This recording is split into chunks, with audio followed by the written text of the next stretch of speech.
Bonjour et bienvenue à toutes et à tous qui nous rejoignent aujourd'hui des différents pays autour du monde. Il ne fait aucun doute que nous sommes encore attristés par le mort de notre cher Pape François et que nous rendons grâce à Dieu pour sa vie, son témoignage et son héritage. Mais en même temps, nous savons que la meilleure façon de lui honorer, c'est de mettre en pratique ses enseignements et de continuer à travailler, guidé par l'Esprit Saint et par son successeur, pour une Église synodale, missionnaire, renouvelée, dans laquelle nous marchons tous ensemble et collaborerons pleinement de manière co-responsable, conformément à notre vocation et à notre charisme. En effet, lors du document final qui a été approuvé par le pape François, une partie importante du processus synodal s'est achevée. Il nous appartient maintenant à tous de travailler à faire vivre le synode et de transformer nos réalités respectives. Pour y parvenir, nous savons que la formation de facilitateurs est fondamentale. Mais avant de commencer, permettez-moi de présenter notre organisation. Nous sommes l'Union mondiale des organisations féminines catholiques, UMOFC, et moi, je suis Margot Beuskert, la coordinatrice du projet synodal. Nous sommes une association publique des fidèles qui est créée en 1910, il y a 115 ans. Notre mission est de promouvoir la présence, la participation et la co-responsabilité des femmes catholiques dans la société, mais aussi dans l'Église, afin de leur permettre d'accomplir leur mission d'évangélisation et de travailler pour le développement humain. Nous représentons plus de 8 millions de femmes dans plus de 100 organisations membres, dans plus de 50 pays à travers les 5 continents. En 2021, nous avons fondé notre observatoire. Comme vous pouvez le constater, la mission de notre observatoire est de donner la visibilité aux femmes, en particulier aux plus vulnérables, pour inspirer et générer des stratégies pastorales, des synergies avec des autres ONG, des politiques publiques et des contributions à l'agenda international qui favorisent leur développement humain intégral et celui de leur famille, leur communauté et leur peuple. Entre autres, en 2022, nous avons commencé à travailler à travers de notre observatoire autour des femmes et la synodalité. Cette année-là et la suivante, on a commencé le projet La synodalité selon les femmes, co-responsables du processus synodal, leurs contributions et leurs défis. Plus de 450 femmes responsables au niveau diocésain, national et continental dans les 7 régions du monde ont participé à une enquête dont les résultats ont été remis au secrétaire général du synode et ont été diffusés. Nous avons préparé et diffusé des vidéos contenant des témoignages des femmes. Nous avons organisé des webinaires et 2 rencontres hybrides à Rome intitulées En chemin avec le synode, avec des participants à l'assemblée synodale. En 2024, nous avons créé l'école de la synodalité de l'UMOFC et on a travaillé sur la mission des femmes dans une église synodale à travers des webinaires avec des participants aux assemblées synodaux et des témoignages locaux. Des formations des facilitateurs auxquelles ont participé plus de 250 femmes à travers de 49 pays et des conversations dans l'esprit où on avait eu presque 700 femmes à travers de presque 80 pays. On a aussi organisé des événements hybrides de formation durant la 2e phase de l'Assemblée synodale à Rome. Après la publication du document final, assumé dans son intégralité par le pape François, nous avons commencé une nouvelle étape de notre école de synodalité, dans le but de promouvoir la méthodologie synodale parmi les femmes, les jeunes et tout le peuple de Dieu, afin que nous, ensemble, puissions devenir une Église synodale où chacun et chacune peut vivre pleinement et de manière co-responsable sa mission. Pour atteindre cet objectif, nous voulons assurer la formation à la synodalité, en particulier pour les femmes et les jeunes, promouvoir le leadership des femmes dans leur communauté, leur paroisse et leur organisation, et les aider à devenir des véritables missionnaires de la synodalité. On veut partager et diffuser les réussites et les bonnes pratiques des femmes dirigeantes au niveau local et international, et à travers de tout cela, remettre tous les résultats au secrétariat du synode et les autres dicastères avec qui on travaille en collaboration. En 2025, nos principales activités seront les suivantes: des webinaires avec des pères et mères synodaux, des formations de facilitateurs comme laquelle vous participez aujourd'hui, les conversations dans l'esprit qui sont prévues pour la semaine prochaine, des contacts avec des autres écoles de synodalité, des vidéos témoignages des projets locaux et les premiers pas vers un réseau international des femmes missionnaires de la synodalité.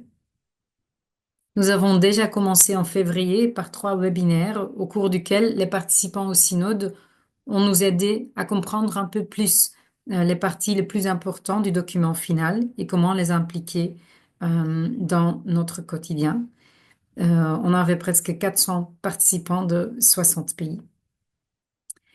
Et voilà, aujourd'hui, on est ensemble ici avec vous pour commencer nos 4 formations de facilitateurs, conscient de l'importance d'encourager la formation. Et pour les 4 formations, on a presque 400 personnes inscrites de 57 pays. Voilà. Merci de m'écouter pendant ce temps d'introduction.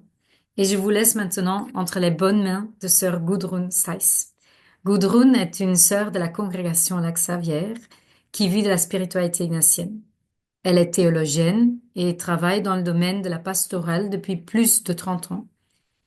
Elle a animé le discernement communautaire dans sa congrégation, dans le diocèse d'Hambourg en Allemagne et dans le diocèse de Créteil en France. Elle forme des facilitateurs de la conversation dans l'esprit dans son diocèse et actuellement, elle est responsable du catéchuménat des adultes et de l'animation spirituelle. Gudrun, un grand merci et la parole est à vous.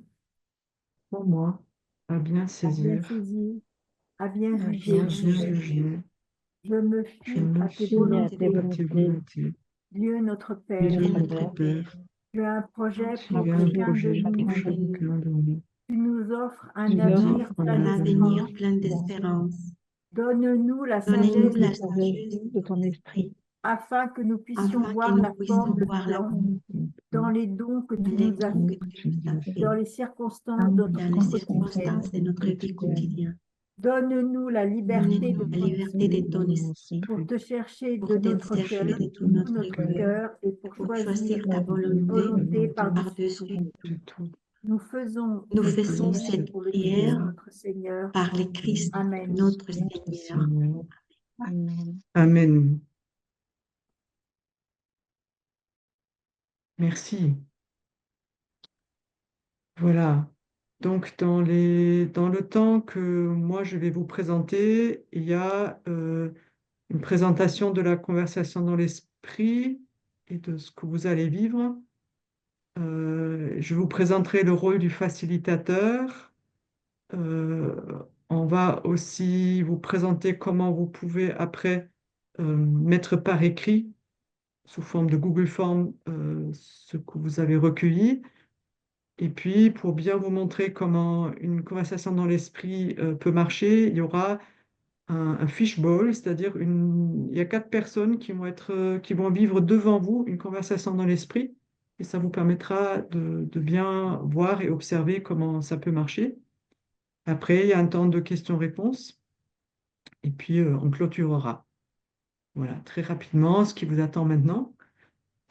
Euh, Peut-être en introduction aussi que ce que Margot a déjà pas mal dit tout à l'heure, mais on est vraiment dans l'ordre de l'appel à une église synodale. il y a deux citations que je voudrais juste prendre quelques extraits avec vous. Que la conversation dans l'esprit est un outil qui permet d'écouter pour discerner ce que l'esprit dit aux églises.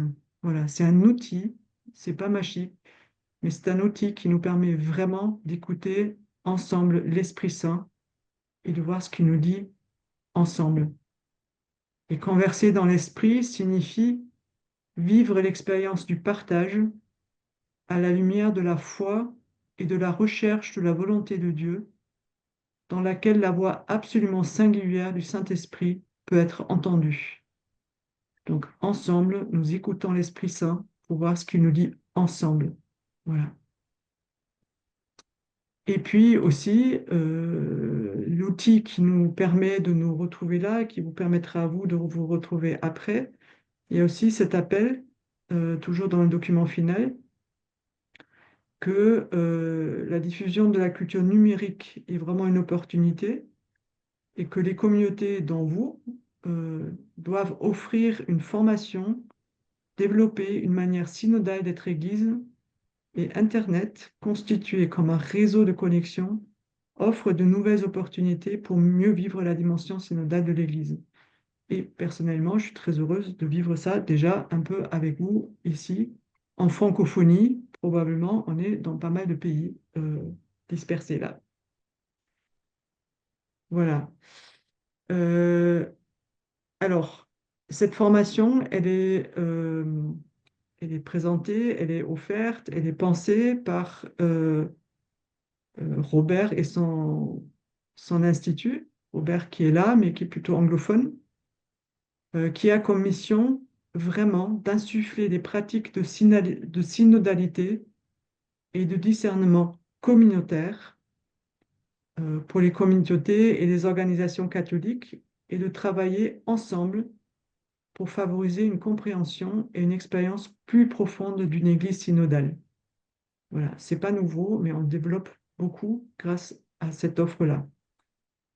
Le but est aussi de créer une infrastructure virtuelle pour faciliter les conversations dans l'esprit, comme on le fait aujourd'hui, et du coup les discernements communautaires, de fournir un programme de formation en ligne pour les facilitateurs en conversation spirituelle, pour les événements virtuels et locaux. Alors, vous avez là le lien, sinon je suis sûre qu'après on pourra vous l'envoyer, parce que vous trouvez tous les outils qui vous sont présentés aujourd'hui aussi sous forme de PDF et d'autres moyens que vous pourrez aussi demander après. Et donc, en utilisant l'infrastructure virtuelle, c'est de créer des opportunités de dialogue synodal sur divers sujets d'importance parmi les catholiques à différents niveaux et au-delà des frontières. Voilà. Comme dit le pape François, c'est la rencontre qui convertit. C'est ce qu'on va déjà aussi essayer aujourd'hui et c'est ce que vous vivrez la semaine prochaine. Donc c'est Robert et j'ose pas le prononcer en anglais, son institut qui nous offre ça. Voilà. Donc Margot a déjà présenté l'événement pour lequel vous vous préparez à être facilitatrice. Donc je ne vais pas le reprendre. Peut-être il y a simplement à dire que il y a différentes dates pour différents groupes linguistiques surtout, et que déjà vous serez à peu près 6 participants dans chaque petit groupe. Donc vous animerez ou faciliterez l'échange pour un petit groupe de 6 personnes. Et si j'ai bien compris, vous êtes 200 à être formés pour cet événement. Voilà. Euh, Donc, le jour même, quand vous vivrez, vous, cet événement-là, quand vous serez facilitatrice, alors je sais que vous avez reçu déjà tout le programme et le script. Donc, vous avez déjà un outil en main qui vous, vraiment, de façon très précise, vous permet de suivre ce que vous aurez vraiment à faire le jour même, c'est-à-dire bien sûr d'accueillir les personnes et d'introduire. Vous avez par écrit les règles de base que vous serez amené à lire à tout le monde pour que tout le monde sache comment ça va fonctionner que de demander à chacun d'être d'accord. Voilà, vous aurez le temps de lire les questions à laquelle les participants vont répondre lors de la conversation dans l'esprit. Donc tout ça, je crois que vous l'avez déjà reçu. Si vous ne l'avez pas reçu, vous allez le recevoir. Et puis, dans le déroulé, il y a un temps de prière de l'examen. Il y a le temps de la conversation à proprement parler en petit groupe. On nomme les grâces qu'on a reçues. Et puis, il y a la mise par écrit qu'on vous expliquera un peu plus tard. Et puis, il y a une clôture. Voilà. C'est ce temps-là que vous allez faciliter. Voilà. Là, on s'approche du cœur de la conversation dans l'esprit. Donc, avant tout, c'est un processus synodal, donc c'est un chemin de participation. C'est un processus de consultation locale et continentale. Là, ça s'est terminé par cette Assemblée générale à Rome en 2023 et 2024. Voilà, rien que les images nous montrent que c'est une rencontre à plusieurs où on s'écoute, on n'est pas en amphi comme à l'école. Voilà, l'enjeu, c'est vraiment le discernement en commun, à plusieurs, en groupe. Et aussi ce pari que 1 plus 1 plus 1, c'est toujours plus que 3, puisque le Saint-Esprit est présent et que ça nous ouvre. Voilà. Le cœur de la conversation dans l'esprit, c'est cette écoute active, sans aucun jugement de ce que quelqu'un va dire. C'est aussi des échanges à égalité sur l'expérience, on va y revenir. Et puis c'est vraiment une conversation, une conversion par la conversation.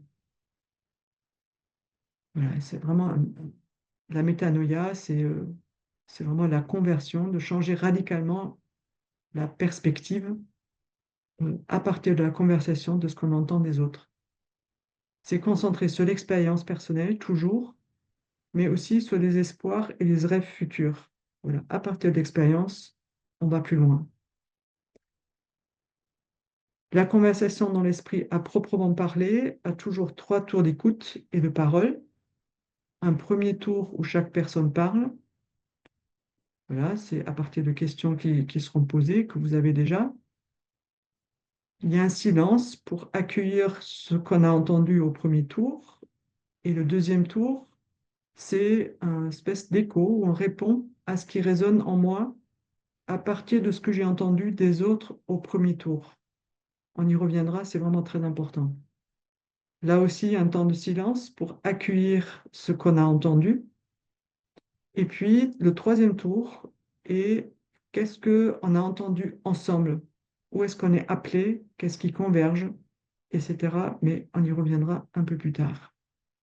Voilà, donc la conversation de l'esprit s'inscrit dans ce grand processus de discernement commun que nous sommes appelés à vivre en l'Église. Voilà. Et après, il y a des comptes rendus du partage qui sont envoyés là où on a besoin de travailler après. Alors, pourquoi la conversation dans l'esprit? Quelques convictions très fortes. La première, c'est la confiance.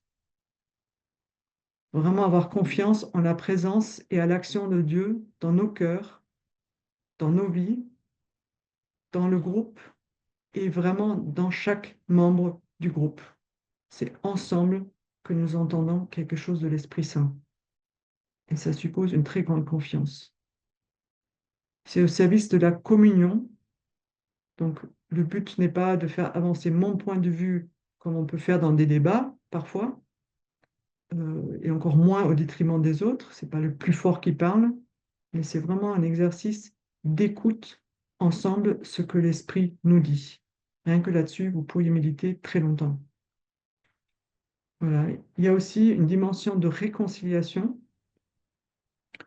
Et ça, c'est très important parce que nous parlons de nos expériences, de ce que nous avons vécu et non pas à propos de, pas nos idées, mais de nos expériences. C'est ça la matière.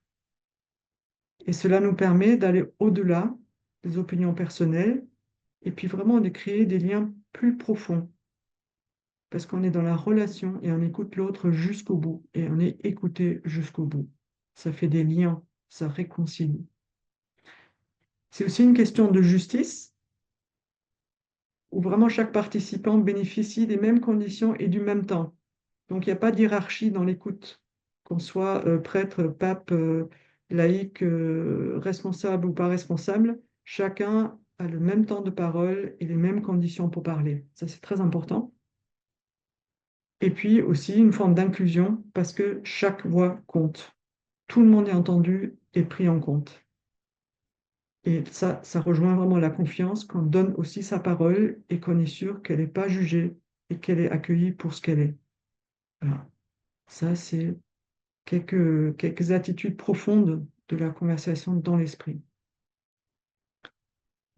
Alors maintenant, vous qui allez arriver comme facilitateur, facilitatrice, vous avez un rôle très très important à jouer parce que c'est vous qui allez permettre que cette écoute commune se passe au mieux et de façon fluide.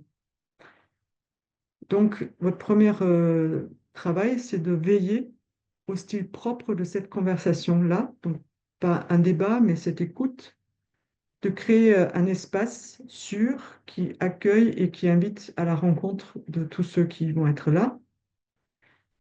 Euh, c'est vous, les facilitateurs, qui assurent l'égalité dans le processus, que vraiment chacun ait le même temps de travail dans les mêmes de parole, pardon, dans les mêmes conditions. Voilà, c'est un chemin qui aide à passer du jeu au nous. Pour moi, c'est vraiment synodal, c'est collaboratif, c'est ensemble. C'est aussi un travail quand on est facilitateur, c'est très important aussi d'aider à tenir quand il y a des tensions. On n'a pas besoin d'une harmonie parfaite. Parfois, il y a des choses très différentes. C'est peut-être un peu en tension, mais on tient ça aussi avec le groupe. Et du coup, par là, on laisse vraiment la place à l'Esprit Saint. Voilà. Alors, le rôle, plus précisément, c'est donc pour vous, là, actuellement, accompagner un groupe de 6 personnes, comme on a vu dans une diapo précédente, dans un temps de conversation dans l'esprit qui dure 70 minutes, tout compris. Pour ce temps, il s'agit de créer un espace donc, qui accueille et qui est propice au début aussi à la prière. Et puis, il sera important, surtout si c'est en visio, d'établir l'ordre des intervenants. Habituellement, quand on est en groupe, on dit il y en a un qui commence et puis on tourne, parce que ça libère de cette idée où est-ce que je parle pas. Voilà, on passe simplement.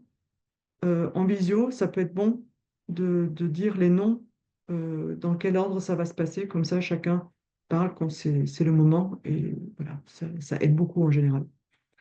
Vous avez un script que vous avez reçu pour l'introduction, pour les 3 tours de partage et pour l'évaluation. Donc, vous avez qu'à suivre. C'est vraiment super bien décrit. Donc là, il ne devrait pas y avoir de problème.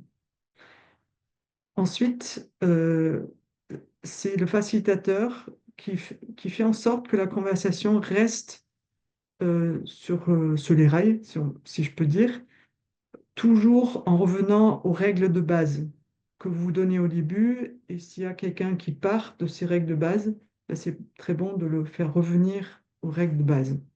Donc vous êtes un peu le garant de ça. Ensuite, vous verrez, le premier tour, c'est 3 minutes, le deuxième tour, c'est 2 minutes, et au troisième tour, chacun parle à chaque fois 1 minute. Et c'est le facilitateur qui chronomètre et respecte, fait en sorte que ce temps-là est respecté. Ça aussi, on va y revenir. Et on veille aussi qu'il y ait du silence entre les différents tours pour qu'on puisse accueillir ce qui a été dit. Voilà, on est vraiment dans une écoute active jusqu'au bout. Et puis le facilitateur, au tour final, prend aussi des notes pour les transmettre après à l'organisation. Hop. Qu'est-ce qu'il me fait? Non.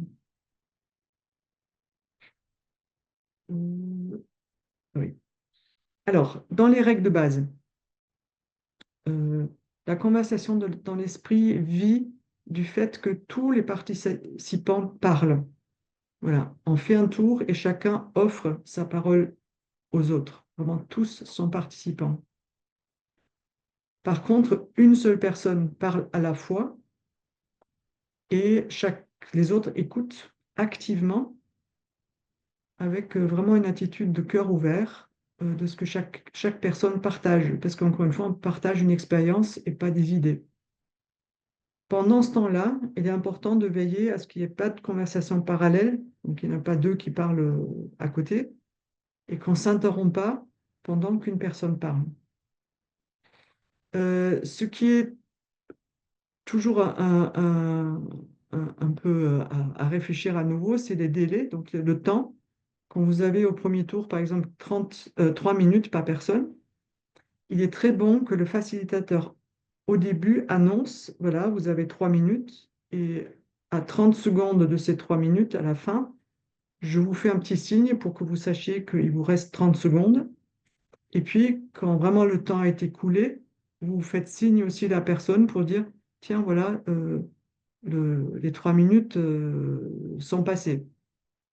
Alors, il est bon de réfléchir avant comment vous faites signe aux personnes. Si vous faites sonner l'alarme du smartphone ou si vous faites un petit signe, voilà, c'est bon qu'ils sachent en amont comment vous allez interrompre si jamais ils vont au-delà des 3 minutes. Voilà.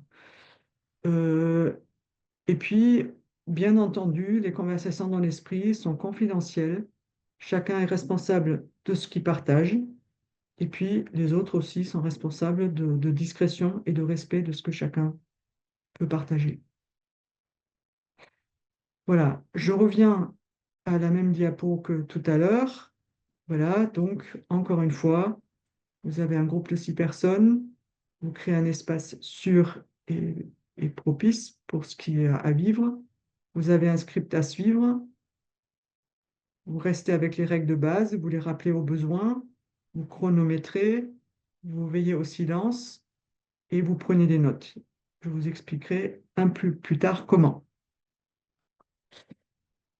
Alors, voilà, des choses vraiment aussi qui aident à remplir ce rôle de facilitateur et qui sont parfois bons à rappeler, c'est vraiment de dire et redire que le premier tour, donc les personnes ont une question à laquelle ils répondent, ils viennent dans ce premier tour et pas à 3 minutes, de vraiment dire et redire, partager à partir de vos propres expériences, de vos joies, ce que vous avez vécu, de vos peines, de vos défis.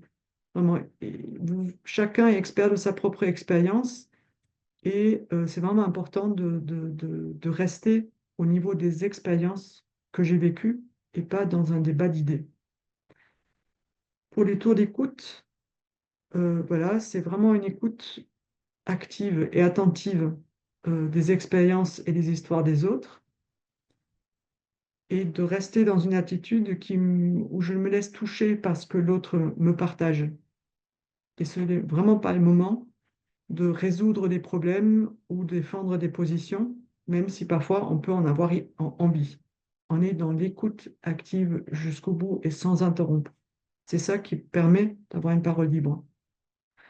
Voilà. Il est bon aussi d'inviter les participants à leur dire c'est un espace un peu sacré, où il nous est demandé vraiment beaucoup de respect, de s'ouvrir à la fois à la présence de Dieu au milieu de nous, mais aussi vraiment oui, un espace sacré en présence de Dieu, où chacun peut, grâce à l'examen qu'il aura vécu, ça c'est dans votre script, et à la réflexion préparatoire, dire ce qu'il a préparé au partage pour les autres. Après, un temps d'écoute, la minute de silence, elle n'est pas de trop pour laisser descendre, pour accueillir ce qui a été dit et aussi pour voir ce que ça a fait en moi, qu'est-ce que ça met en mouvement en moi. Voilà. Et c'est dans cette écoute active où on n'est pas interrompu et on n'est pas jugé et on n'a pas des remarques de tout genre, que ça crée un espace sûr où on peut avoir confiance que ce qui est dit et entendu, ni jugé et ni critiqué. Ça, vraiment, la conversation dans l'esprit vit de cette confiance-là. Pas de jugement, pas de critique, on n'est pas interrompu, on est accueilli et écouté jusqu'au bout. Voilà. Donc, ce n'est pas l'endroit pour débattre, ni pour défendre ou argumenter. Ce n'est encore moins le moment de corriger les autres ou de penser qu'il faut enseigner aux autres ce qu'ils peuvent penser, ni même de coacher. Donc, ni les personnes, ni vous, on n'est pas formé pour ça en tant que facilitateur. On fait simplement en sorte que ces tours d'écoute se déroulent le mieux possible. Euh, il peut y avoir des moments où c'est pas complètement fluide, on va dire.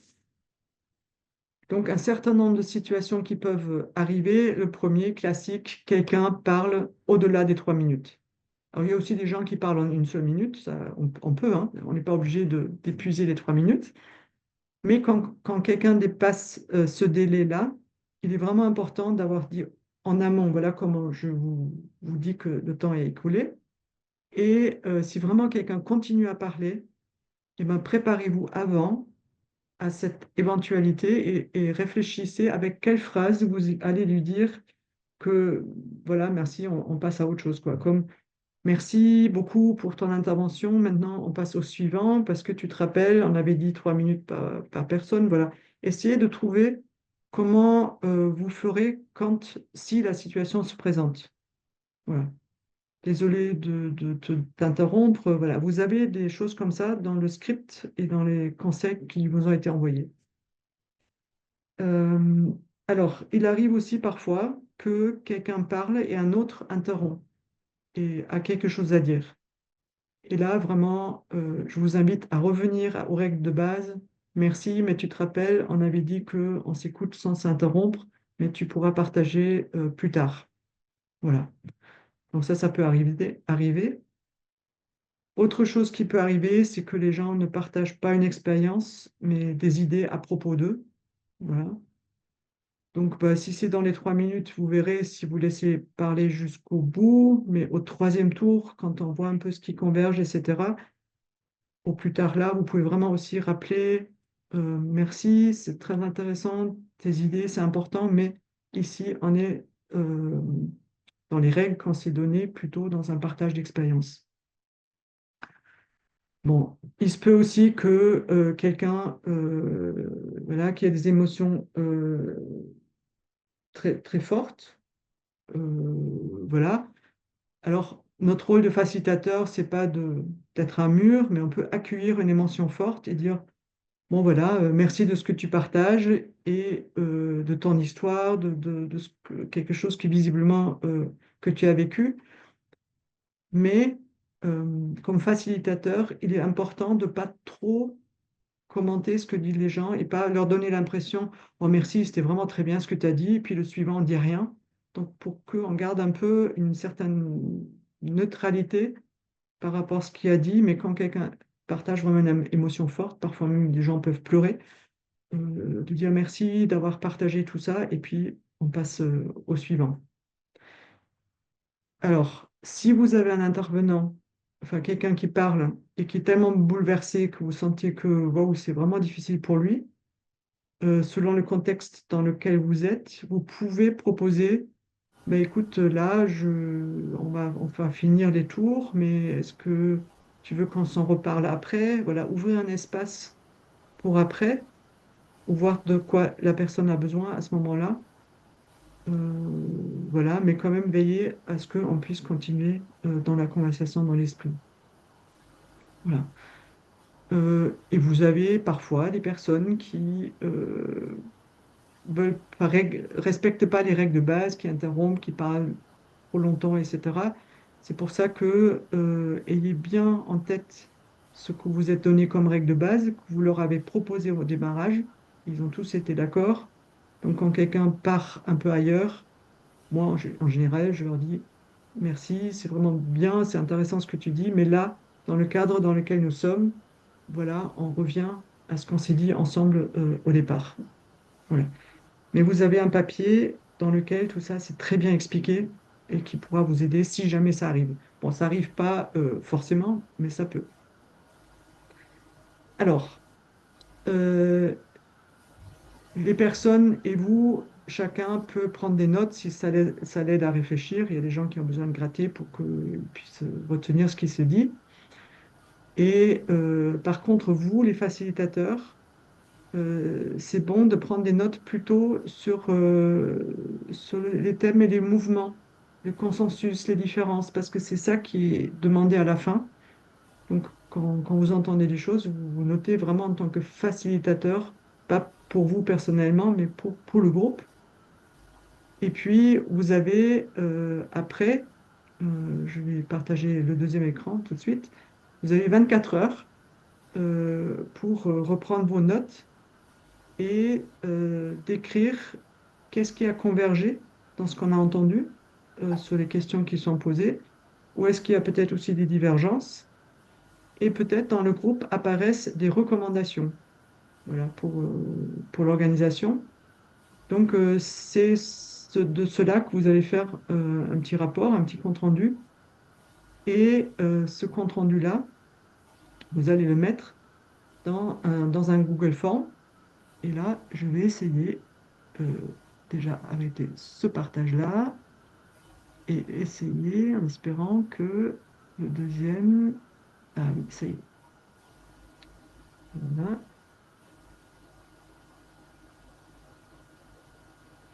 J'espère que vous voyez bien. Donc, vous recevez un lien qui se présente de cette façon-là, formulaire de rapport de conversation spirituelle du 6 mai. Donc voilà, il y a votre mail qui apparaît automatiquement et quand vous allez sur suivant, voilà, vous voyez ce qui est écrit. Donc vous mettez ici les convergences. Voilà, vous écrivez ce que vous avez vu. Au suivant, on vous demandera de mettre les divergences. Voilà. Quand vous continuez, il y a aussi, est-ce qu'il y a eu des recommandations ou des actions à faire que le groupe a discerné, a entendu. Voilà, vous mettez tout ça dans le Google Form. Et puis, puisque vous-même, peut-être je ne l'ai pas dit assez clairement, vous-même, vous êtes facilitateur. Donc vous-même, vous ne partagez pas.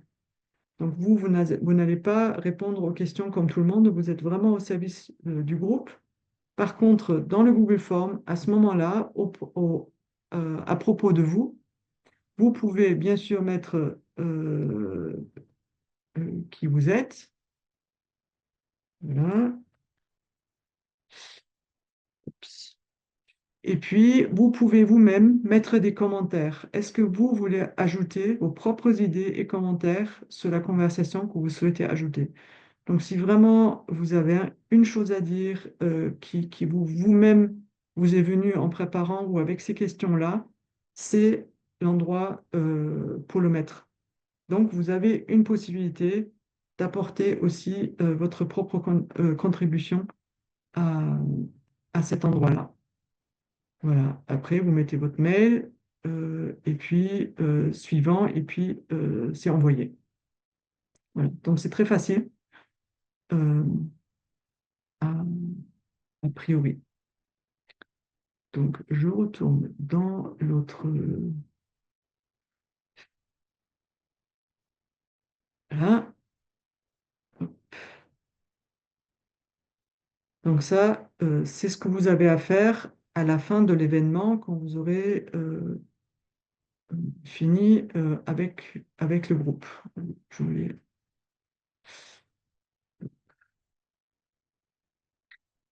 Voilà, donc là, j'ai beaucoup parlé. Je m'arrête, donc c'est bien. Maintenant, comme j'ai annoncé au début, on va passer à un exercice que vous pouvez observer. Donc, il y a 4 personnes parmi vous, avec Caroline qui va animer ça. Euh, et juste comme indication, quand vous faites une conversation d'esprit, premier tour 3 minutes, deuxième tour 2 minutes maximum à chaque fois, et au troisième tour 1 minute. Ici, ça va être nettement plus court, à chaque fois qu'1 minute, parce que ça sert vraiment plutôt de découverte, comment ça va marcher.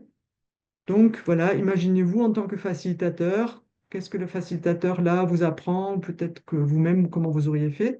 Et après, il y a un temps de débriefing en petit groupe. Voilà. Donc, je passe la parole à Caroline et pour le moment, je me retire. Ça va? Oui, merci. Merci Gudrun. Merci beaucoup. Voilà, et bienvenue à vous tous. Et merci à Robert donc, qui m'a proposé d'animer ce temps de conversation spirituelle. Voilà. Gudrun, tu as quelque chose à rajouter peut-être? Oui, j'ai oublié de dire que pendant le fishbowl, s'il vous plaît, si vous pouvez tous éteindre non seulement les micros, mais aussi les vidéos, comme ça on voit mieux. C'était une petite consigne de Robert tout à l'heure. Merci. Donc, Gudrun, tu suggérais que les personnes qui participent à la conversation spirituelle laissent les caméras ouvertes, c'est ça? Alors, C'est ça. ceux qui font le fishbowl ouvrent leur caméra et les autres ferment plutôt. C'était C'est ça ça. l'idée. Alors, du coup, Merci. peut-être pour repérer, donc il y a Adela, Esther, Virginie. Il manque Marie-Angèle Diata. Elle est là dans Elle la était là. vidéo? Elle était là? Elle était là, Marie-Angèle? mais je ne la vois pas maintenant.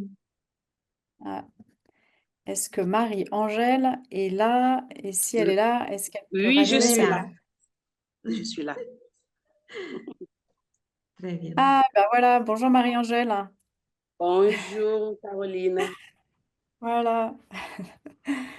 Voilà, bonjour à tous et bonjour voilà, à toutes les quatre en particulier. Donc merci à Robert de me donner cette occasion, voilà, de faciliter ce temps de conversation spirituelle sur la base du script qu'ils ont préparé dans le cadre de cette formation. Donc je vais m'attacher à suivre donc, le script qui a été préparé. Voilà, donc pour ma part, j'interviens beaucoup aussi dans les lieux d'église, autour des pratiques synodales, du discernement en commun.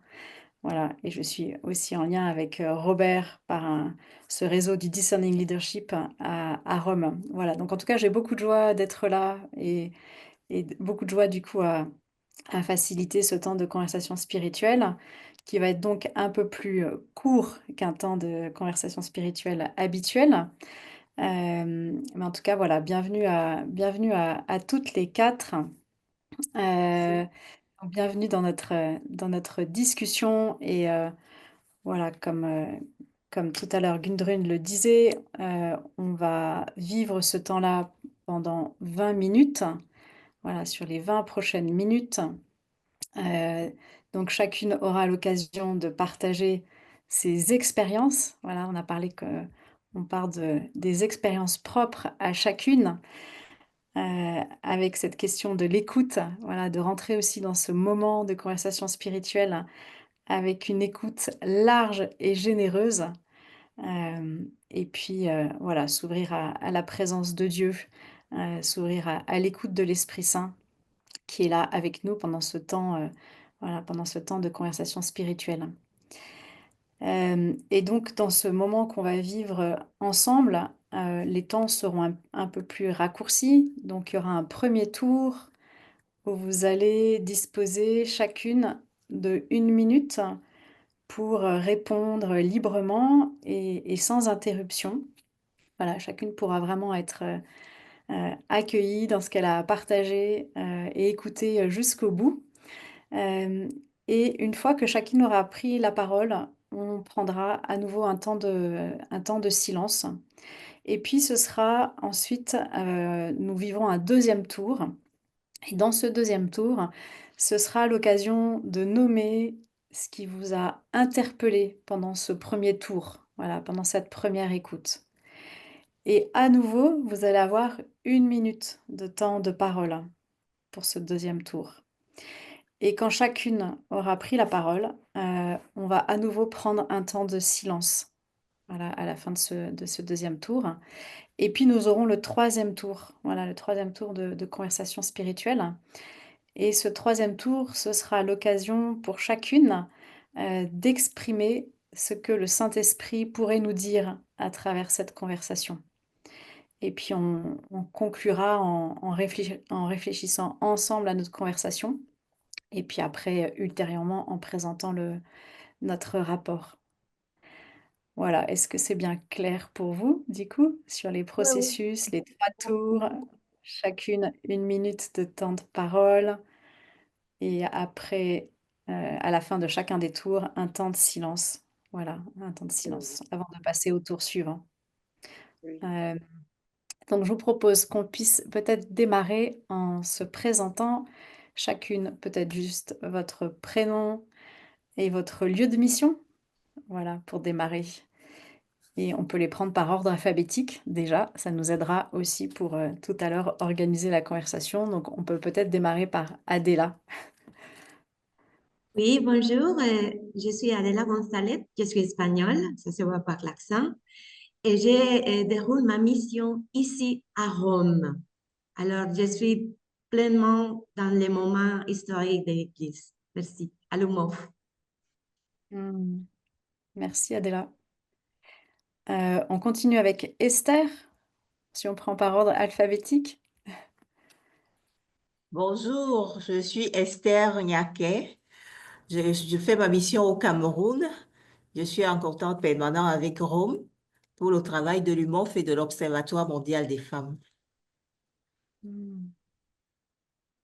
Merci Esther, et peut-être Esther, ton lieu de mission, donc tu travailles au Cameroun, mais dans quelle structure? Euh, Personnel ou bien par rapport à l'UMOF? Par rapport à l'UMOF, peut-être? Le lien avec l'UMOF? L'Observatoire mondial par rapport à l'UMOF L'Observatoire mondial, des d'accord, femmes. oui, d'accord, ok. On continue avec Marie-Agnès? Marie-Angèle, pardon, Marie-Angèle. Bonjour tout le monde, je suis Marie-Angèle Diatta. Je suis à Ziguinchor, au sud du Sénégal. Donc, je suis membre de l'Observatoire et je suis aussi membre de la coordination des unions diocésaines des associations féminines catholiques du Sénégal. Merci. Mm. Merci Marie-Angèle. Et on termine avec Virginie. Bonjour. Alors moi, je suis Virginie Roteil et je suis membre de Féminin Europa qui est fédérée à l'UMOF. Voilà, Féminin Europa étant une ONG française. Notre siège est à Paris.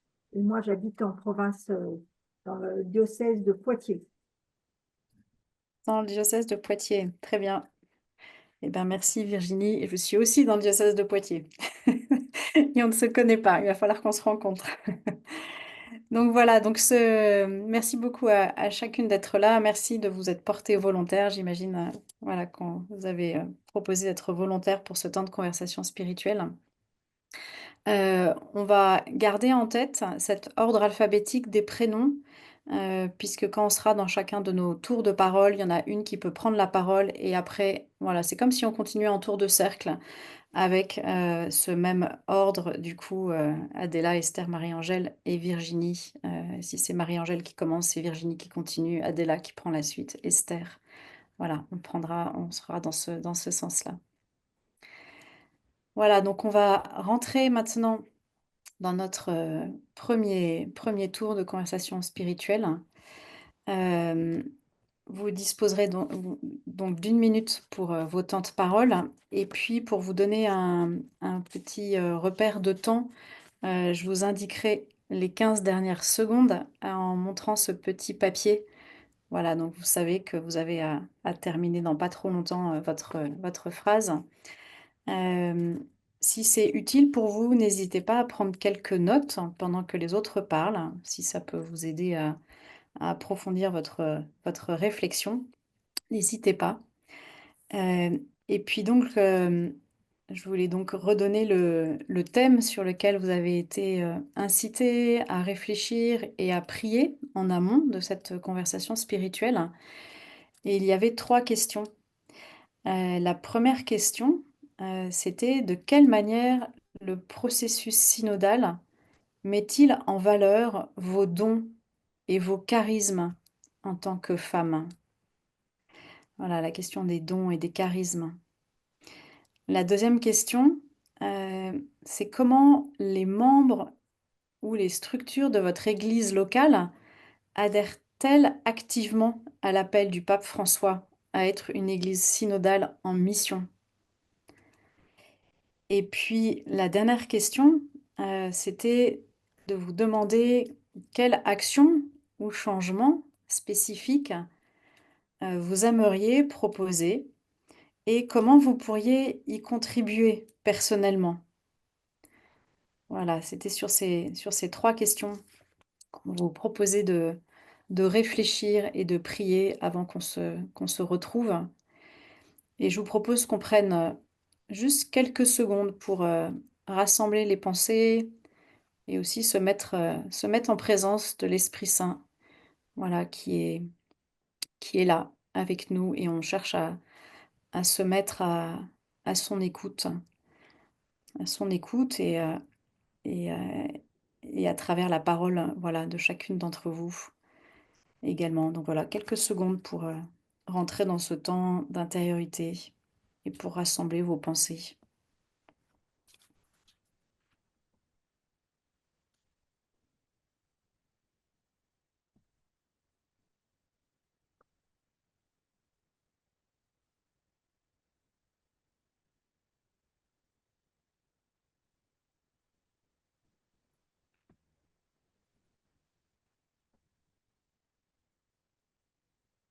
Voilà, donc nous allons rentrer dans ce premier tour de la conversation spirituelle, donc sur ces questions qu'on vient d'aborder.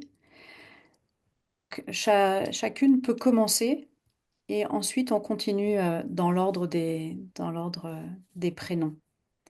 Voilà, et donc je vous ferai un petit signe quand on arrive aux 15 secondes.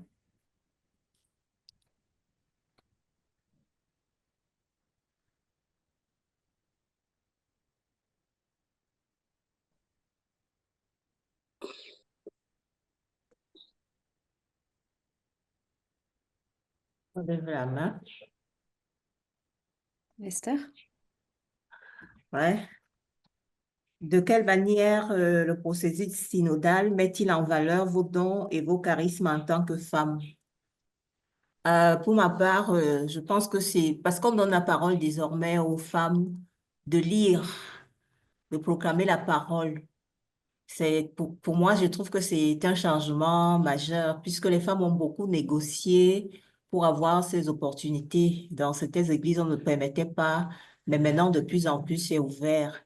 Et je prends mon exemple concret où notre association, c'est nous qui régissons les lectures les dimanches et pendant les périodes de fête.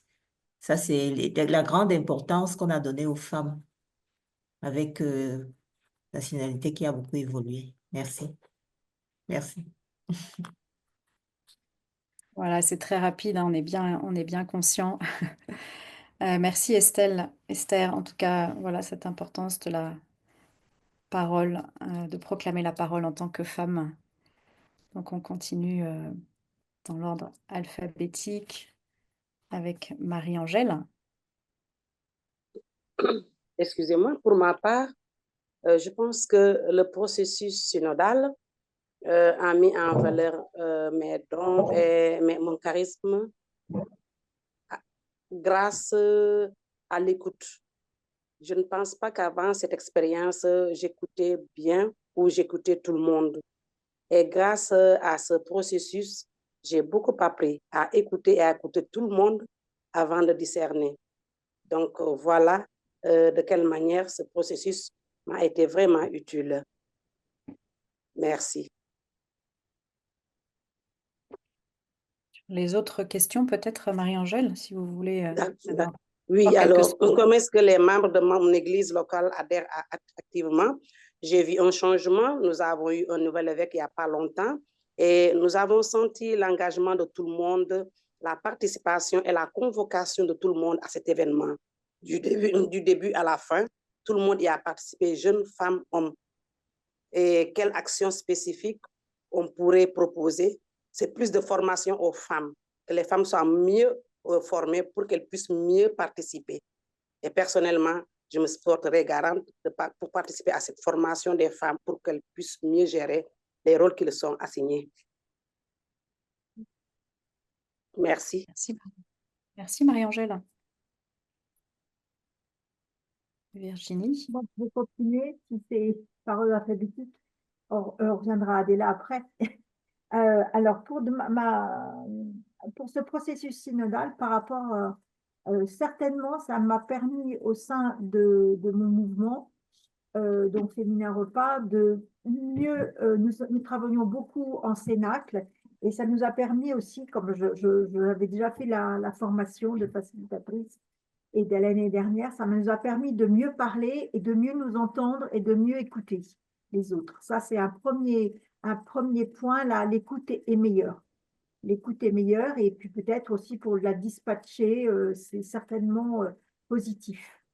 Après, dans le deuxième membre, moi, je vis donc, je vis dans le diocèse de Poitiers. Au niveau de ma paroisse, il n'y a absolument rien et je pense que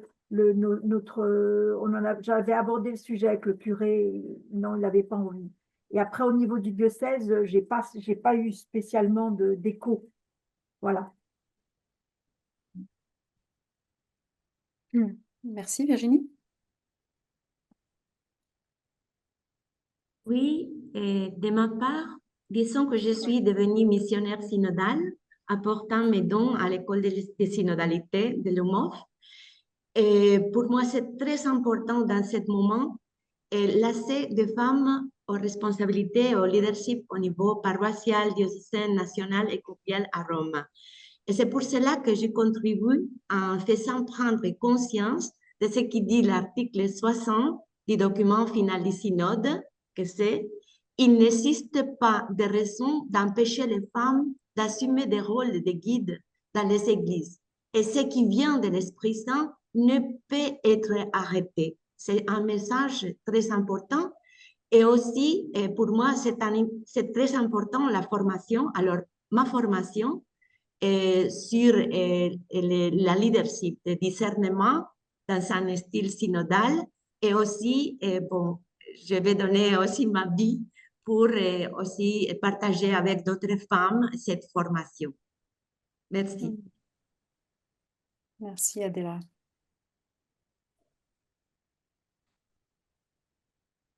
Voilà, on va prendre un temps de silence pour réfléchir à ce qui a été partagé.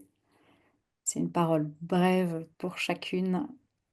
Et voilà, qu'est-ce qui dans ce qui a été partagé, qu'est-ce qui vous a le plus touché? Qu'est-ce qui vous a le plus marqué? Et peut-être dans ce qui vous a touché, c'est voilà, qu'est-ce qui vous a donné de la paix, de la joie, de l'élan? Peut-être qu'est-ce qui vous a tristé, troublé? Voilà, on va garder quelques 30 secondes de silence pour pouvoir, avant de rentrer dans ce tour de résonance, sur ce qui vous a touché, marqué.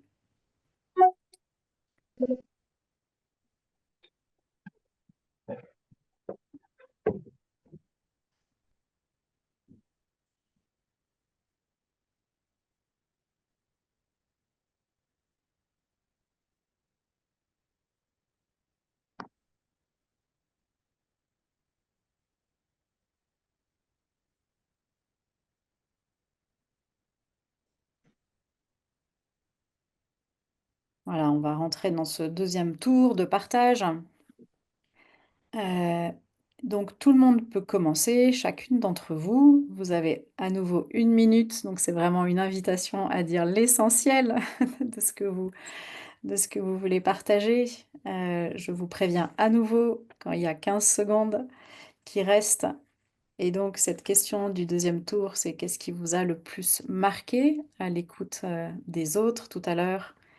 Voilà, quels sont les mouvements intérieurs de paix, de joie, d'élan? Qu'est-ce qui vous a peut-être attristé, troublé?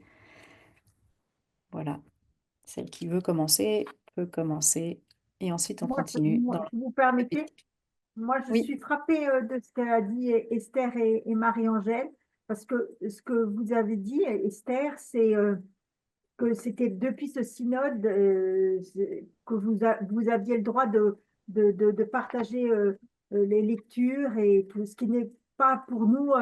J'ai pas le sentiment en France que ça se passe comme ça. Donc, je me dis que c'est très positif et très enthousiasmant de pouvoir certaines femmes puissent partager plus et faire des lectures et être plus présentes au sein des offices. Voilà, ce qui n'est pas le cas en France parce que la femme a une place depuis très longtemps. Voilà. Et ça, je trouve que c'est beau qu'on se retrouve toutes. Merci Virginie.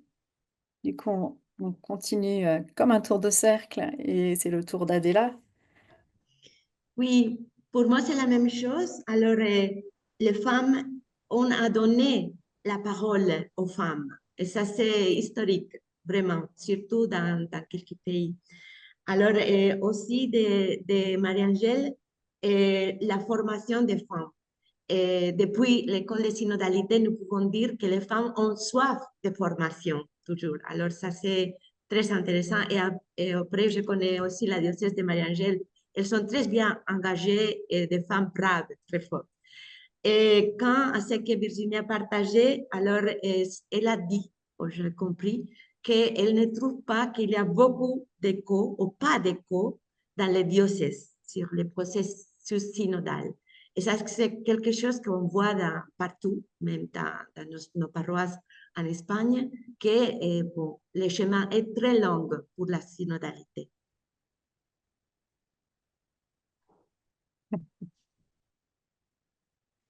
Merci Adela.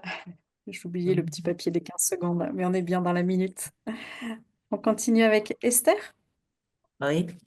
Bon, Donc moi, je Esther, voulais dire que j'ai été enseignée par Adela parce qu'elle a donné le code de l'article 60.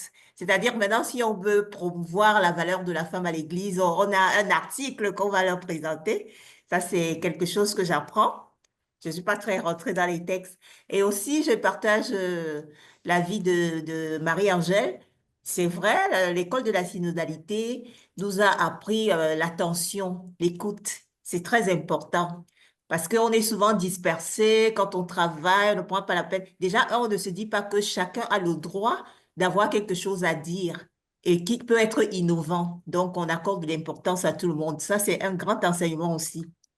Parce que c'est important si on a envie de promouvoir la synodalité, puisque les femmes au Cameroun ne sont pas encore très réceptives par rapport à la synodalité, elles ne comprennent même pas. Quand on les invite, par exemple, aux conférences comme celle-ci, elles ne comprennent pas et elles ne viennent pas. Donc, on a des éléments pour les convaincre, pour les amener à venir et à comprendre que tout le monde a une importance. Ce n'est pas pour les dominer, mais c'est pour que chacun parle. merci Esther. Merci beaucoup. On continue avec Marie-Angèle à l'écoute de ce premier tour. Voilà, quand j'ai écouté ce premier tour, qu'est-ce qui m'a touchée? Qu'est-ce qui m'a rejoint? Quels sont les mouvements que j'ai sentis en moi à l'écoute du premier tour? Marie-Angèle. Merci. À l'écoute du premier tour, il y a quelque chose qui m'a attristée. Je pense que c'est le partage de Virginie. C'est par rapport au manque de collaboration de certains curés ou de certains mêmes évêques par rapport à cette synodalité pour donner plus de place aux laïcs. Ça m'a vraiment attristée, étant donné que je me disais que puisque c'est en Occident, il y a plus de formation, les gens sont mieux mieux éduqués par rapport à l'outil informatique et tout ce qui se passe dans le monde, ils seraient plus réceptifs. Et c'est dommage que des curés ou des évêques ne collaborent pas dans ce sens. Et ça m'attriste. Merci. Merci Marie-Angèle.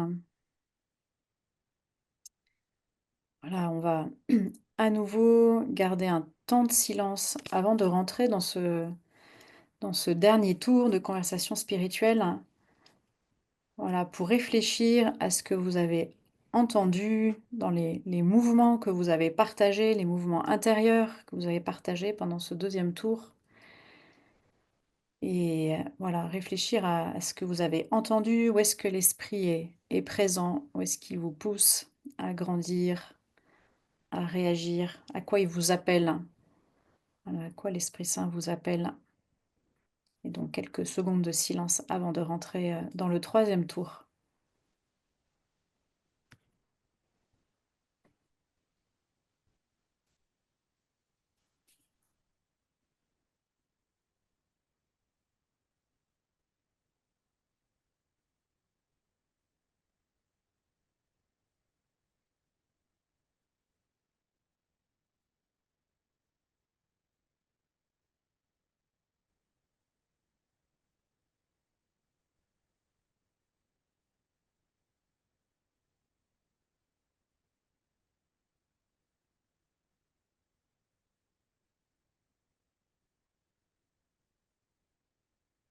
Voilà, on va rentrer dans ce dernier temps de partage.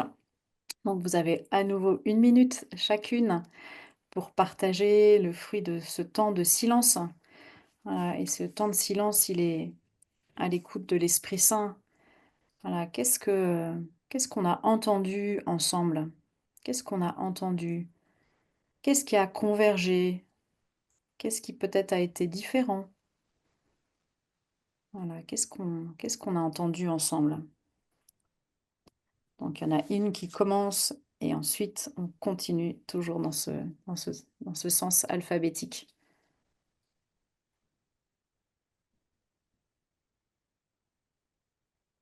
Je me lance, Marie-Angèle. Oui, Marie-Angèle, oui, bien sûr.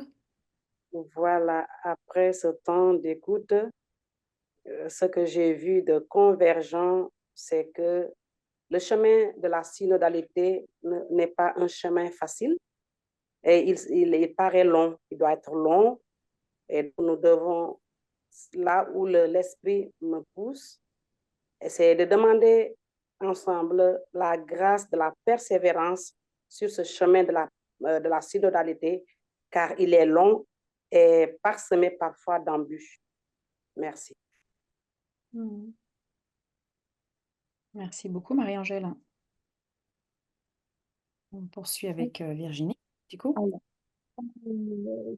ça doit être un chemin de douceur, car la douceur amène l'écoute, le fait de s'entendre, et puis aussi surtout un chemin où on doit tous se retrouver tous unis sur Terre, et, euh, et petit à petit les choses se font et s'améliorent.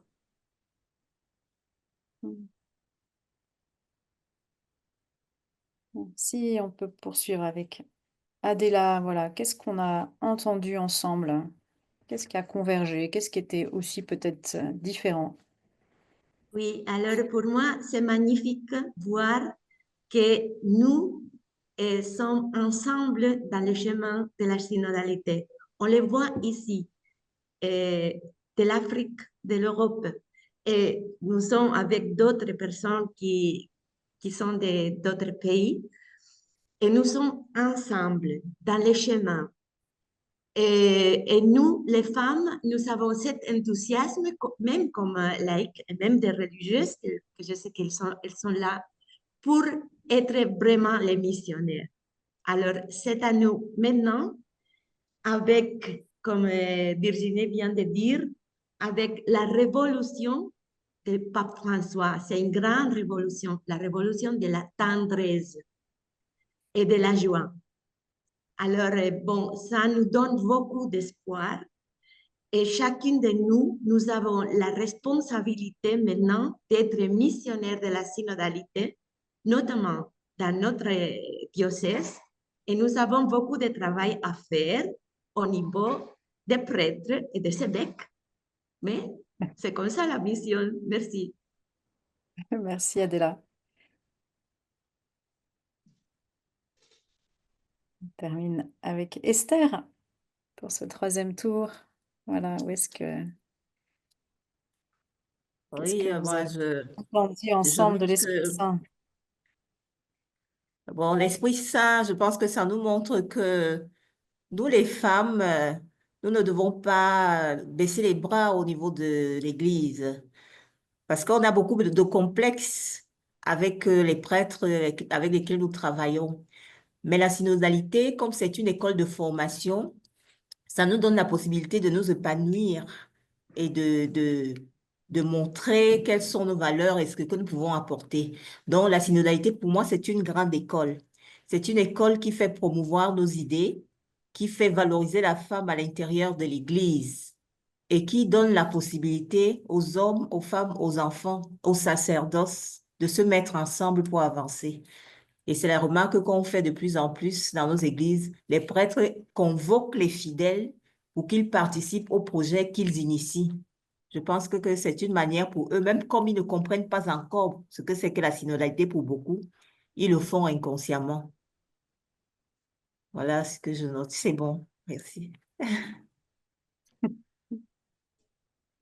Voilà, merci vraiment beaucoup à chacune pour ce temps de conversation spirituelle, hein, voilà, d'avoir pu être volontaire pour vivre ce temps un peu raccourci. Merci en tout cas de tout ce que vous avez partagé. Merci pour votre écoute attentive et pour votre travail commun qui vise à discerner la volonté de l'Esprit Saint parmi nous. Et nous allons revenir bientôt en grand groupe. Vous aurez l'occasion de nommer les grâces que vous avez expérimentées pendant ce temps de conversation spirituelle. Et pendant le temps qu'il vous reste, je vous invite à relire notre conversation dans votre esprit et dans votre cœur, et pour réfléchir, voilà, aux grâces de ce moment qu'on vient de passer ensemble. Voilà, merci vraiment à chacune, Adéla, Esther, Marie-Angèle et Virginie, merci à toutes les quatre. Et donc, on va retrouver la grande salle maintenant. Voilà, merci beaucoup à toutes les quatre. Merci, Caroline. Merci. Voilà, et un grand merci à Caroline pour nous guider dans cette conversation dans l'esprit. Et merci à Adèle, à Esther, Marie-Angèle et Virginie pour vos partages. Maintenant, on va ouvrir des petites salles de répartition où vous pouvez ensemble, en petits groupes, partager sur ce qui résonne en vous, en voyant déjà, en entendant tout ce que Gudrun nous a partagé, et après tout ce que vous avez ressenti quand vous avez vu la manière dont Caroline a guidé la conversation. Dans les petits groupes, on aura un moment de partager sur cela et alors de préparer des questions, parce qu'on va avoir un temps de questions et réponses après les petits groupes. Euh, et ça peuvent être des questions pour Caroline, ça peuvent être des questions pour Gudrun, ou peut-être aussi pour moi si ce sont des questions très pratiques autour des événements de la semaine prochaine. Je vois, Pascal, que tu as déjà une question. Mais du coup, ça sera à la fin. C'était parce que j'avais pas bien compris qu'il fallait Oui. s'inscrire pour les événements de la semaine prochaine. Voilà. Voilà, oui, On pourra je nous en vais reparler après. répondre cela après les Après. petits groupes. Merci. Ok, alors voilà, je pense que Pedro, tu peux ouvrir les petits groupes. Pedro, can you open the breakout rooms, please? Alors, Margot, je pense qu'il y a une chose qu'elles n'ont pas bien compris, et c'est la prise de notes du facilitateur, de la part du facilitateur, et qu'est-ce qu'elle doit faire après. Et voilà, je vais dire ça. Merci. C'est Alors, après le surtout groupe, qu'il faut dire. C'est le Alors, Google Form, non? Oui. oui, voilà, je vais juste commencer avec introduire ce qu'on va faire maintenant. Alors, voilà, vous avez eu le temps de partager un peu en petits groupes et peut-être préparer quelques questions, soit pour Caroline, qui a fait la facilitation du petit groupe, soit pour Gudrun, au niveau du contenu, ou peut-être aussi pour moi, si ce sont des questions un peu plus pratiques autour des documents, des supports, des inscriptions, tous ces types de questions que vous pouvez avoir. Alors, vous pouvez écrire vos questions dans le chat. Peut-être dire c'est pour qui, si c'est pour quelqu'un en spécifique, mais autrement, on va répondre à trois ou à quatre. Et peut-être, voilà, on peut commencer avec la première question qu'Adela vient de dire. Euh, alors, pour les prises de notes, qu'est-ce qu'il y a besoin de faire? Bon, je peux peut-être répondre moi-même. Alors, le but, c'est que Gudrun, vous avez partagé l'écran avec le Google Form, le formulaire de Google. Et là, vous pouvez écrire après la conversation les choses que vous avez retenues. Alors après ou pendant le troisième tour, on peut écrire les convergences. Alors convergence, c'est vrai que c'est un mot un peu difficile, mais ça veut dire quelles sont les choses où vous avez trouvé que vous avez le même opinion, les mêmes choses, les choses qui sont partagées par tout le groupe. Alors ça sont les convergences. La deuxième chose, les divergences. C'est là où vous sentez que peut-être il y a quand même des opinions différentes. Qu'il y a des femmes qui disent oui, moi je me sens vraiment très vue et valorisée dans ma paroisse, et des autres femmes qui vont dire bon, chez nous en fait, on fait rien. Et je me sens pas du tout vue ou acceptée pour avoir un rôle dans ma paroisse. Alors là, c'est une divergence. Et la troisième chose, ce sont des recommandations. Alors des choses que vous dites, ça nous semble quelque chose valable pour mettre en avant le chemin synodal. Alors peut-être de dire, comme on a entendu dans la conversation avec Caroline, de dire, par exemple, d'avoir plus de temps de formation pour les femmes ou d'avoir plus de conversations avec nos prêtres dans les paroisses, par exemple, des choses comme cela. Et ces formulaires, c'est à remplir après la conversation et vous pouvez les remplir les 24 heures après la conversation pour vous donner un peu de temps pour relire vos notes et pour ne pas être pressé le moment même d'immédiatement devoir faire tous les notes.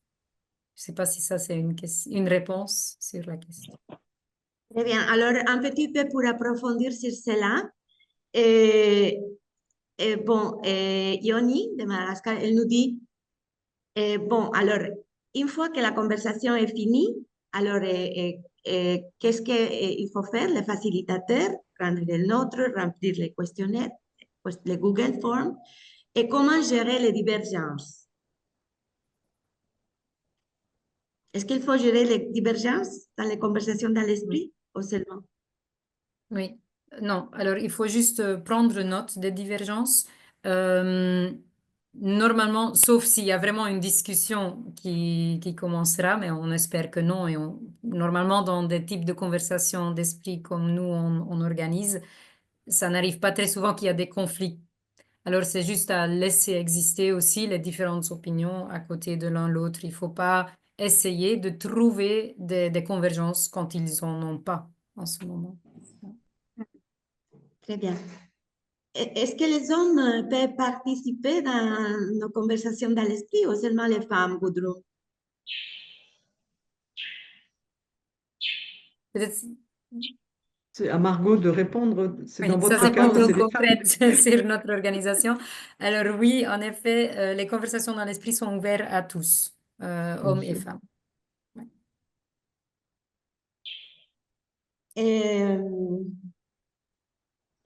Bon, ici, Françoise, faut-il dire quelque chose sur l'utilisation de la messagerie? Je vois le risque d'y exprimer les opinions et jugements qu'on n'a pas dites pour respecter le cadre. Je ne comprends pas très bien les... Mais peut-être ici, on peut souligner que, disons, tout ce qu'on dit dans le cadre d'une conversation dans l'esprit, c'est secret, disons. Peut-être, je peux clarifier ce que je veux dire. Moi, j'ai animé un petit peu des Ah, rencontres synodales pendant le Covid. Je ne savais pas que cette association existait, sinon j'aurais gagné beaucoup de temps. Et je vois que parfois, dans la conversation, les gens respectent le cadre, donc chacun s'exprime à partir de soi. Et après, pendant qu'il écoute les autres en silence, dans la messagerie, on va critiquer les évêques, les curés, voilà. Et je me dis, c'est pas le lieu. Voilà. Du coup, on n'est plus en train d'écouter, on est en train d'écrire. Je me suis vue moi-même dans ce webinaire avoir écrit des choses. Donc, j'ai beaucoup aimé l'histoire de l'école de l'attention. Donc, je me dis, voilà, est-ce qu'on dit que cette règle de non-jugement, etc., d'écoute, elle est à la fois dans la caméra, mais elle est aussi dans ce qu'on écrit. Enfin, je sais pas, quelque chose comme ça. Comment Oui, vous dites quelque chose ou rien, ou vous laissez faire? je Moi, ça veux me bien paraît. répondre. Je veux bien dire quelque chose. On est dans une écoute active et respectueuse. Il n'y a pas de commentaires, il n'y a pas d'interruption. Donc moi, je dirais très clairement, on n'écrit pas dans le chat ou la messagerie à part. Parce que ça brouille et ça introduit exactement ce qu'on ne veut pas. Mm. Donc moi, je serais très claire là-dessus. Parce que quand on est en présentiel, on ne peut pas non plus faire tout ça. C'est comme si on mettait un commentaire, on interrompt la personne. Donc moi, pour garder l'écoute de l'esprit ensemble, je dirais très clairement, pas pendant la conversation dans l'esprit. Mm. Merci beaucoup, c'est clair. Très bien. Et François, si tu veux, tu peux poser les autres des questions sur le silence et tout cela. Oui, j'étais touchée quand Caroline, tu as laissé les temps de silence, hein, voilà, démarrer le tour. Ben, il y a eu un long, parce que moi, je sais pas combien de temps, mais il y a un silence avant que la première personne s'exprime. Voilà, est-ce que ça arrive que le silence soit tellement long que vous donnez la parole à quelqu'un? Est-ce que c'est la confiance totale que l'Esprit Saint et que c'est un moment d'intériorité? Voilà, est-ce que ça vous arrive d'intervenir quand il y a du silence comme ça ou au contraire, c'est bénédiction? Est-ce que vous avez quelque chose à dire pour ça? Le Et fait, l'autre question, Françoise, que voilà. peut-être juste Françoise pour comprendre, le fait que la première personne mette un petit peu de temps à parler, qu'il y ait Oui, un petit moment de flottement, c'est ça? c'est ça. Oui. Euh, Est-ce que vous limitez, enfin voilà, si ça prend, est-ce que ça arrive que ça soit une difficulté ou pas, ou vous avez jamais vécu ça? Alors moi, en tout cas dans mon expérience, j'ai facilité plusieurs conversations spirituelles. Ça peut arriver en fait qu'il y ait un petit peu de temps avant que la première personne parle. Mais déjà, je pense qu'en tant que facilitateur, il faut être très, comment dire, très tranquille hein, par rapport au fait il y a du silence en fait. Si soi-même on n'est pas tranquille, on va être Mm. intérieurement un peu Mm. bouillonnant, à être dans l'inquiétude. Mais non, en fait, c'est très très bon. Bah, tant mieux. Enfin, les choses se posent intérieurement et ça veut dire que, au contraire, enfin, peut-être que chacune est en train de chercher la parole juste, ce qu'elle a vraiment à exprimer. Donc peut-être ça peut durer un petit peu, mais il y a toujours quelqu'un qui se met à parler au bout d'un moment, voilà. Donc Oui. peut-être juste laisser ce temps-là, ce temps tout simplement se dérouler en étant dans la confiance Mm. qu'effectivement que ça va démarrer. Mm. Merci. Merci. Alors, on a le temps pour des questions. Alors, j'invite à Marie Jamet de poser la question elle-même. Et après, Marie-Christine Rossier. Alors, Marie Jamet, J'arrive. Voilà. très bien. Euh, Ma question concernait entre le deuxième et le troisième tour. J'ai trouvé le troisième tour avec ce qui m'a semblé très général comme voilà ce qui a été partagé, quelque chose par rapport à cette confiance dans un processus lent, dans un voilà ce qui a été bien et qui correspondait, ça c'est sûr, à ce que j'avais entendu. Ce qui m'a un petit peu posé question, c'est par rapport, j'avais été très touchée par les mouvements de tristesse pour certaines au deuxième tour et des mouvements de joie, au contraire, la joie de penser que des femmes avaient la parole, qu'elles pouvaient se former, qu'une place leur était donnée, et la tristesse que, ben voilà, il y avait dans l'Église des curés et même des évêques qui ne faisaient rien pour l'instant par rapport au processus synodal. Euh, et j'étais un peu, le décalage entre le deuxième et le troisième tour m'a un petit peu posé question. Voilà, je me suis dit, bah, est-ce que le troisième tour, c'est habituellement, comme vous avez dit, à quoi l'esprit nous appelle? Je vais vous dire très simplement, moi, j'entendais, eh ben, à une ouverture à ce qui se vit dans l'Église universelle et pas seulement mon précaré, parce que j'ai entendu tristesse d'un côté, joie de l'autre. Et intérieurement, je me suis dit, ben, quelque part, j'entends, écoute ce qui se vit ailleurs, si tu es dans la peine, il y en a dans la joie, écoute ce qui se vit. Voilà, je vous partage simplement. Mais voilà, c'est ce décalage je me suis dit, bon, ben voilà, est-ce que quand je faciliterai un jour une conversation, est-ce que on laisse s'exprimer comme ça ou je sais pas, c'est une question. Voilà, Oui, oui. merci. Est-ce que je peux répondre à ça? Oui. Euh, c'est vrai que la tristesse était vraiment exprimée assez directement au deuxième tour. Ça, c'est vrai. Mais si on se souvient du début du troisième tour, c'est Marie-Angèle qui a partagé. En fait, la synodalité, c'est pas un chemin facile. En fait, elle a démarré comme ça. C'est pas un chemin facile. Et moi, Seigneur, je te demande la grâce de la persévérance. Donc en fait, elle est passée peut-être de la tristesse, mais c'était pas elle qui avait exprimé la tristesse, c'était pas Marie-Angèle, c'était, je sais plus qui avait exprimé Virginie. la. c'est- Oui, si C'était c'était, Virginie. oui, c'était Marie-Angèle, oui, c'est ça, c'était elle aussi. Et finalement, c'était peut-être plus la tristesse, c'était voilà, c'était une étape plus loin, bah, voilà, de demander cette grâce de la persévérance. Donc il y a quelque chose peut-être qui s'est un petit peu transformé. Donc pour moi, voilà, c'était peut-être pas effectivement aussi fortement que la première, que le tour d'avant, mais en tout cas, c'était quand même là présent dans ce troisième tour, un peu différemment, mais c'était quand même présent dans ce troisième tour pour moi. Je ne sais pas Très si bien, les autres, merci. en étant Oui, plus Peut-être, alors, extérieurs. Caroline, ce qui oui. peut aider, c'est comme vous avez pris des notes, que vous pouvez un peu remplir le formulaire de Google, que comme ça on peut partager un peu aux gens aussi ce que ça veut dire les convergences, les divergences. Hmm. Je peux juste Margot, tu veux rajouter une chose. Oui, Je avec voudrais juste plaisir. rajouter une chose. Le troisième tour, le premier et le deuxième, c'est le chemin. Et le troisième tour, on voit un peu la réponse de la question.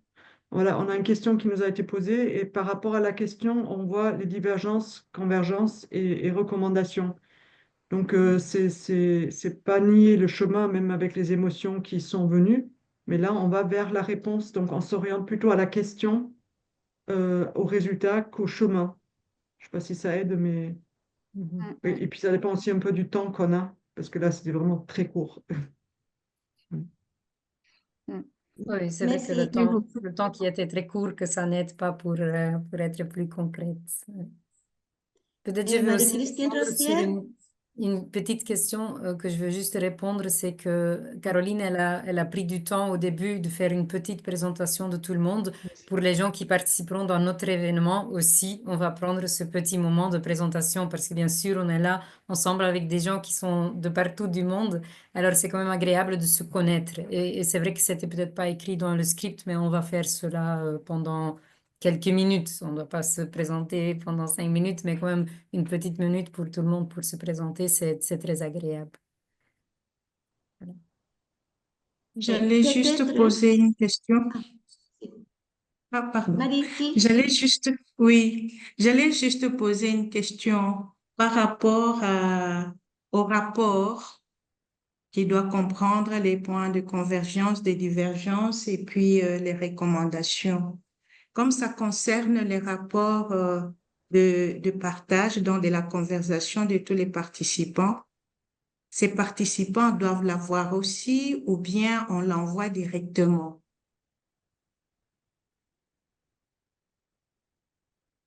Oui, c'est une bonne question. L'année passée, on a pris les notes pendant la conversation dans l'esprit et on a fait, à la fin de la conversation, on a fait partager l'écran. Comme cela que tout le monde peut voir les notes et que tout le monde peut dire oui, je trouve que c'est très juste ou que je trouve que c'est pas vraiment ce que j'ai senti moi-même pendant ce temps de conversation. Mais on a vu, alors en présentiel, je dirais que ça serait plutôt bien. Mais pour nous, comme ça a donné beaucoup de stress pour les gens, de partager un écran dans le temps qui est en ligne et que c'était un peu difficile, on a décidé de laisser du temps pour le facilitateur pour faire les notes après la conversation, euh, mais de demander l'autorisation à votre groupe d'avoir leur confiance pour que vous puissiez vraiment prendre ce que eux ils ont dit pour prendre vos notes. Voilà, c'est un peu ça. D'accord, merci. Merci. Oui. Une autre question, c'est combien de gens peuvent être dans une conversation dans l'esprit? Doivent être. Quel est le numéro? Entre 5 et 7. Ça, c'est- 5 à 7. Très Oui, bien. ça c'est Et l'idéal. comment gérer le timing? En chrono, en sablier?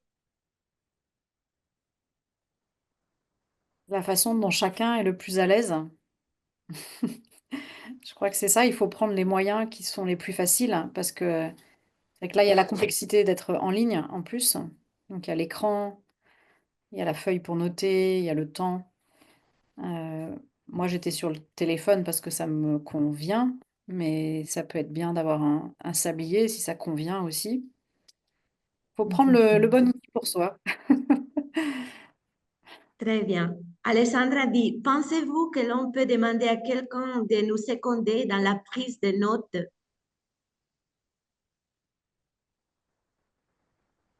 Ça peut se faire. Après, il faut que ce soit le plus simple et il faut que ce soit bien. En fait, tout ce qu'on dit là, c'est des choses qu'il faut voir avant. Faut vraiment se décider avant de quoi j'ai besoin. Voilà. Donc après, c'est pas sur le coup, parce que là, ça en met des gens en difficulté.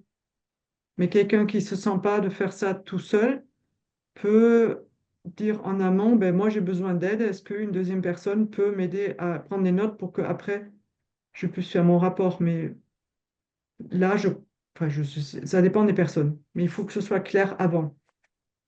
Mm. Et en tout cas, moi, il me semble, en tout cas dans ma pratique, moi, je prends jamais de notes. Par exemple, pour le premier tour de la conversation spirituelle, c'est vraiment le partage de son expérience du fruit de sa prière. Et ça, c'est pas quelque chose qu'on prend en note et on prend éventuellement la suite, le deuxième tour, et puis c'est surtout le troisième tour dont on a besoin. Kudrine. Oui. Alors, dans la page de Robert, en fait, il propose, et je suis assez d'accord, ça dépend des personnes. Moi, j'ai besoin d'écrire, parce que je suis quelqu'un de très visuel, sinon ça part. Mais je prends pas des notes au sens de ce que dit chacun, mais je prends plutôt les mouvements, les sujets qui viennent.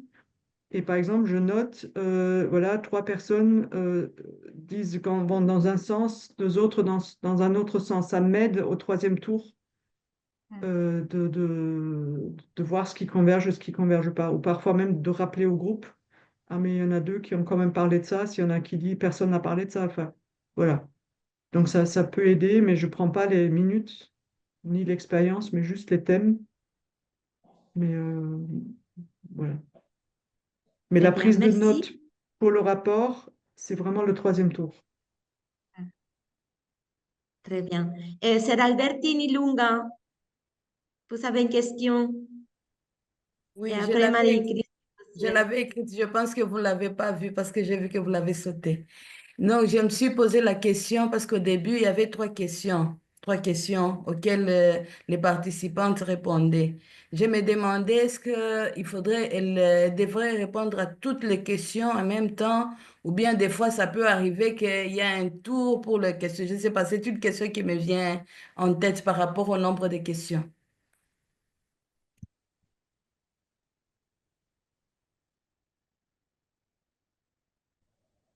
En tout cas, là, le temps était très court pour répondre aux trois questions.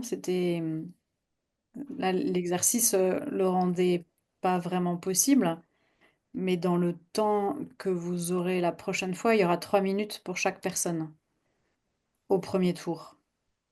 Donc ce sera plus facile. Si c'est les trois mêmes questions, je ne sais pas s'il y a encore ces trois mêmes questions, oui. En tout cas, ce sera plus facile de pouvoir le partager en 3 minutes. Voilà, ce sera un peu Telle que plus la simple. conversation, telle que c'est bâti là, tel que c'est construit, c'est de fait les trois questions en une seule prise de parole. C'est pas trois fois trois tours. Non, c'est ça. Très Merci bien, beaucoup. merci. Et Marie-Christine, et après Pascal. Oui, moi j'aurais une question concernant la conversation dans l'esprit elle-même. C'est une manière de faire synodale. Et j'ai eu une petite expérience dans au niveau d'un comité de pilotage que j'anime. Euh,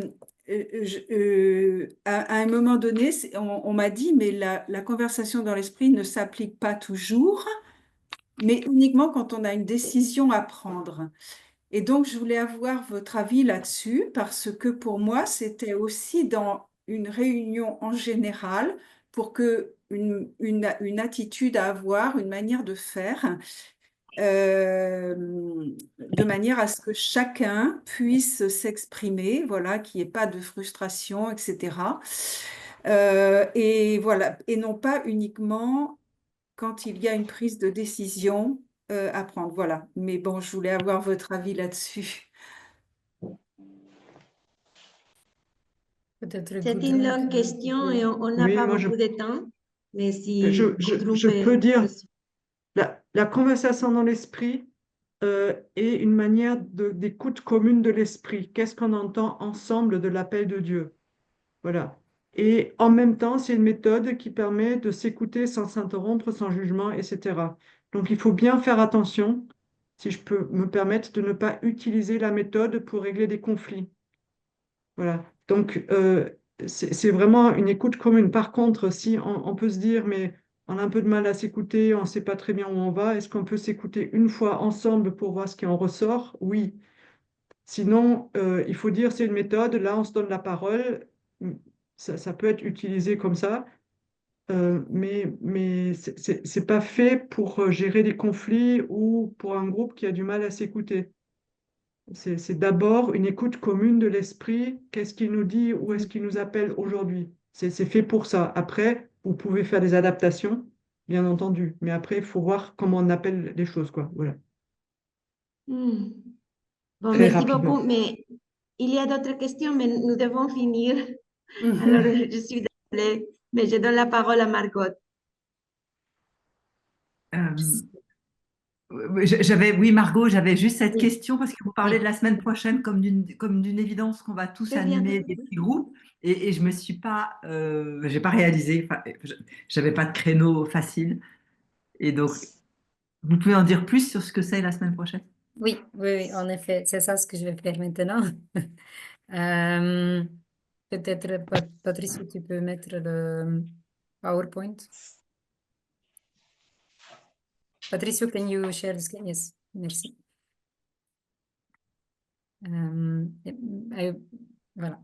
Alors, on va premièrement faire le slide sur les conversations dans l'esprit. Patricio, can you... Yes, merci. Alors, c'est vrai que, comme la question qui vient d'être posée, nous avons organisé cette formation pour vous préparer à peut-être faire partie de nos événements de la semaine prochaine, où on va organiser des conversations dans l'esprit de l'UMOFC, où on va parler sur deux sujets. On a les conversations dans l'esprit le mardi 6 mai et le jeudi 8 mai. Là, on va parler de la question, des questions que vous avez entendues aussi aujourd'hui pendant la conversation modèle, la conversation fishbowl. Alors, vous pouvez toujours encore vous inscrire soit comme participante, soit comme facilitatrice. Alors, il y a toujours encore l'opportunité de s'inscrire. Euh, mais si vous n'avez pas d'opportunité parce que les horaires ne fonctionnent pas dans votre calendrier à vous, bon, c'est pas grave. Ce qu'on voudrait surtout faire, c'est de créer des missionnaires de la synodalité partout dans le monde. Et c'est pour cela qu'on organise sûrement cette formation. Mais si vous avez l'opportunité de venir la semaine prochaine, ça serait avec plaisir de vous accueillir, bien sûr, dans ce moment. Il y a une deuxième type de conversation dans l'esprit, alors c'est le samedi, le 10 mai. Et là, on va avoir une conversation pour les jeunes adultes. Et là, on va parler de la position des jeunes dans notre Église et ce qu'ils ont besoin pour se sentir plus vus ou accueillis et quels sont leurs rêves pour notre Église du futur. Tous les résultats qu'on va avoir dans les deux types de conversations, on va les envoyer au secrétariat du synode pour ça qu'on puisse vraiment attribuer, qu'on puisse vraiment donner tout ce qu'on a fait pour, par exemple, le groupe 5 qui est encore pas terminé aux questions de la femme dans l'Église. Alors comme ça, toutes les réponses qu'on puisse recueillir vont être données au groupe 5. Voilà.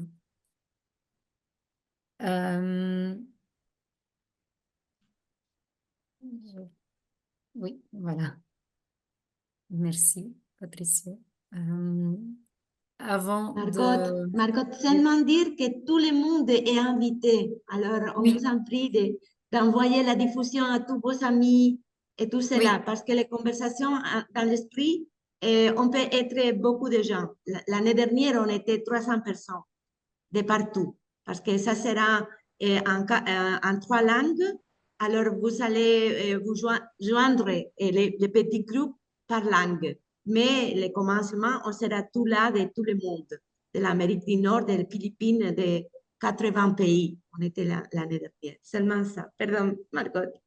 non, pas de souci. Alors, je vais terminer avec une prière et après encore les remerciements et les petites annonces qu'on vient de faire déjà un peu. Alors, pour terminer, on commence avec un petit temps de prière au nom du Père, du Fils, du Saint-Esprit. Amen. Père céleste, en ton Fils Jésus-Christ, notre frère, tu nous as donné la foi et tu as répandu dans nos cœurs, par l'Esprit Saint, la flamme de la charité. Qu'elle réveille en nous la bienheureuse espérance de l'avènement de ton royaume. Que ta grâce nous transforme pour que nous puissions faire fructifier les semences de l'Évangile qui feront grandir l'humanité et la création tout entière, dans l'attente confiante des cieux nouveaux et de la terre nouvelle, lorsque les puissances du mal seront vaincues et ta gloire manifestée pour toujours. Que la grâce du jubilé, qui fait de nous des pèlerins d'espérance, ravive en nous l'aspiration au bien céleste et répande sur le monde entier la joie et la paix de notre Rédempteur. À toi, Dieu béni, dans l'éternité, la louange et la gloire pour les siècles des siècles. Amen. Amen.